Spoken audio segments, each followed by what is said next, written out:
अस्सलाम वालेकुम, welcome back to my channel fashion journey. मैंने अपने लास्ट वीडियो में आपसे शेयर किया था कि हम कहीं जा रहे हैं और इसका डिटेल्ड वीडियो मैं बहुत जल्द अपने चैनल पर दूंगी।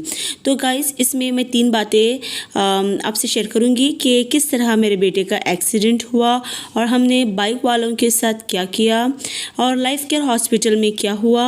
और लास्ट बात यह है कि राबिता एम्बुलेंस ड्राइवर ने हमसे एक्स्ट्रा पैसों की मांग क्यों की। तो गाइस, एंड तक बने रहे ये सब जानने के लिए। आज से 18 दिन पहले की बात है, 22 दिसंबर को जब स्कूल का कल्चरल प्रोग्राम एंड अप हुआ तो 12 बजे एट 12 o'clock जब बच्चे बाहर निकले तो बच्चा साइड में ही था कि एक बाइक आके उसे हिट कर गई। और बाइक पे जो बच्चे थे वो 15 साल बच्चे थे, 15 इयर्स के थे। उन्होंने हिट किया और भाग निकले, लेकिन वहाँ पे प्रोग्राम होने की वजह से पेरेंट्स वगैरह थे बाहर की तरफ और बच्चे वगैरह थे, तो उन्होंने उन्हें पकड़ लिया और मेरे बेटे को इसके नानी के घर पहुंचाया गया, मेरी मॉम के घर जो कि स्कूल के बिल्कुल करीब था। बच्चे की जो हालत थी, कॉलर बोन टूट गया था और ऊपर की तरफ आया हुआ था। वो देख के हम बिल्कुल संभल नहीं पाए, नाक से खून बह रहा था और दूसरी दीगर जगहों पे भी उसको लगी हुई थी। फिर हमने लाइफ केयर हॉस्पिटल में एडमिट कराया, जहाँ के डॉक्टर और जो भी नर्सेस वहाँ वगैरह थे बहुत कोऑपरेट किया। हमने बच्चे को डिस्चार्ज करके कुंदापुर ले जाने का डिसीजन लिया। फिर भी यहाँ के डॉक्टर ने जो कहा कि बोन फ्रैक्चर हो गया है, इंटरनल ब्लीडिंग वगैरह हो सकता है, इसलिए हमने एक्सरे कराया। ऑलरेडी हमने राबिता से एम्बुलेंस बुला रखी थी क्योंकि हमें डिस्चार्ज कराना ही था और कुंदापुर चिन्मय हॉस्पिटल, जहाँ पे डॉक्टर दिनेश है, ऑर्थोपेडिक सर्जन है, उनके पास ले जाना था। लेकिन जैसे यहाँ पे एक्सरे निकाला, डॉक्टर ने कहा कि छोटी सी सर्जरी, माइनर सर्जरी होगी क्योंकि कॉलर बोन फ्रैक्चर हो गया है, स्प्रिंग डाल के बोन को ज्वाइन करना पड़ेगा। लेकिन हमने अपना डिसीजन बताया कि हमें डिस्चार्ज करना है, तो हमने डिस्चार्ज करके एम्बुलेंस पे कुंदापुर लेके चले गए। जो कि वहाँ जाने के बाद डॉक्टर अपने कैबिन में नहीं था, तो उन्होंने उसे इन्फॉर्म किया। तो वहाँ जाने के बाद जो कि एम्बुलेंस का जो ड्राइवर था उसने कहा कि उसका जो ट्रैवलिंग फ़ी है वो पे करे और वो वहाँ से चला जाएगा।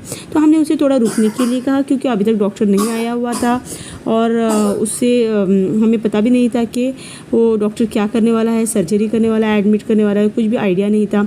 तो उसे रुकने के लिए कहा कि तो उसने रुकने से मना कर दिया और उसने हमें कहा कि 3000 पे करना है एम्बुलेंस का। हमने उसका 3000 पे किया और वो निकला। जैसे ही वो निकला डॉक्टर आ गया और डॉक्टर ने अपने कैबिन का पर्दा बंद किया, बच्चे को दोनों हाथों को फोल्ड करने के लिए कहा और बच्चे की एक ज़ोर से दर्द से भरी हुई आवाज़ आई। डॉक्टर दिनेश ने कॉलर बोन को सेट किया, शोल्डर्स की पट्टी कराई और हाथ फोल्ड करके स्लिंग बेल्ट डाल दिया और हमें बुलाकर कहा कि अब 1 वीक के बाद आपको चेकअप कराना है। तो हमने कहा कि सर्जरी का क्या? तो उन्होंने कहा कि बच्चों की सर्जरी नहीं की जाती, बोन तो ऐसे ही मिल जाते हैं। तो ये डिफरेंस था दोनों डॉक्टर की डिसीजन में। एक डॉक्टर हमें सर्जरी का कहा था और दूसरा डॉक्टर इस तरह से बोन मिला दिया और उसको बेल्ट लगा के पट्टियाँ कर दी और बेल्ट लगा दिया। तो ये था difference in the treatment bye 2 doctors.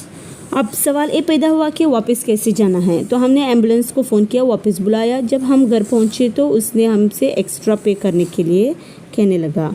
जब हमने मना किया क्योंकि हमने ऑलरेडी 3000 पे किया हुआ है और एक्स्ट्रा क्यों पे करे, तो ड्राइवर जाने का नाम नहीं ले रहा था, फोर्स कर रहा था कि उसे एक्स्ट्रा पैसे देना है क्योंकि उसके ऊपर जो इंचार्ज था वो ऑलरेडी डिसाइड हो चुका था कि हमसे एक्स्ट्रा लेना है।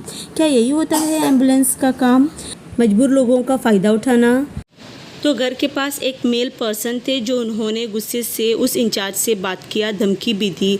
तब ड्राइवर को वापस आने के लिए कहा। हम पैसे दे देते, लेकिन अगर आज हम आवाज़ नहीं उठाएंगे तो दूसरे लोगों के साथ भी वही होगा। जो गरीब और लाचार होंगे उनके साथ भी यही होना है। और लास्टली, एक्सीडेंट करने वाले बच्चे के साथ हमने क्या सलूक किया? सबसे पहली बात, अंडर 18 था। ऐसे बच्चों को बाइक नहीं देनी चाहिए और बाइक नहीं चलानी चाहिए। अगर ऐसे बच्चे बाइक चलाते हुए हम लोग देखें तो उनके ख़िलाफ़ सख्त से सख्त कार्रवाई करनी चाहिए। अगर उनसे कोई भी गलती हो तो उनके ख़िलाफ़ पुलिस में कंप्लेंट करनी चाहिए। लेकिन हम जिस तकलीफ़ से गुज़र रहे थे, हमने उस वक्त उनके माँ बाप की तकलीफ़ को नज़र में रख के अल्लाह के लिए उस लड़के को माफ़ कर दिया। हर एक पेरेंट्स से गुजारिश है, अपने कम उम्र बच्चों को 2 व्हीलर्स न दिया जाए। इससे खुद उनकी ज़िंदगी और दूसरे बच्चों की ज़िंदगी भी ख़तरे में हो सकती है। अल्लाह से दुआ है कि हमें अपने हिफ्ज़ व अमान में रखे, आमीन। मैं अपने इस छोटे से व्लॉग को ख़त्म करती हूँ। अगर आप मेरी बातों से सहमत हैं तो ज़रूर इस वीडियो को लाइक करें। मैं अपने इस छोटे से व्लॉग को एंड अप करती हूँ। एक मैसेज मैंने दिया है, ज़रूर इसे नज़रअंदाज ना करें।